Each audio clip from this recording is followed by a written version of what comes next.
So before going to the main topic, we should know what are the absolute contraindications.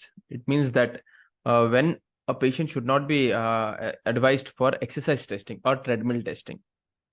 So any patient who have got acute myocardial infarction within 2 days, this is within last 2 days or 48 hours, if a patient has got acute myocardial infarction, it's an absolute contraindication. Any patient with high risk unstable angina, the features of which, so how do you label a patient of unstable angina as high risk? I will go through it.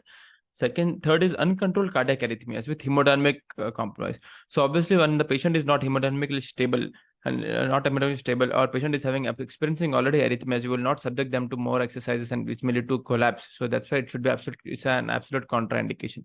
Any patient with an active infective endocarditis, and also a patient with symptomatic severe aortic stenosis. So these are the absolute contraindications.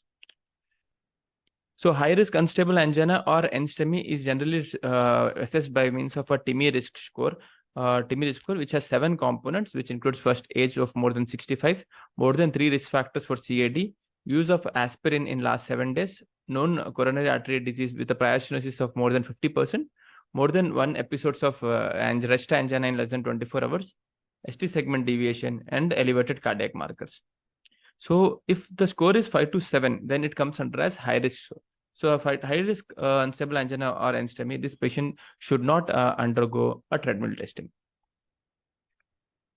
So other contraindications are a patient with a decompensated heart failure. Obviously, the patient is in heart failure and is not stable, so he cannot do that. So it's an absolute contraindication. Patient with acute pulmonary embolism, acute myocarditis or pericarditis, physical disability that precludes safe and adequate testing. So these are all the absolute contraindications for treadmill testing. Coming to relative contraindications of treadmill testing, patients with known left main coronary artery stenosis, moderate aortic stenosis, tachyarrhythmias with uncontrolled ventricular rates, acquired complete heart block, hypertrophic cardiomyopathy, and mental impairment. Next, coming to exercise test modality.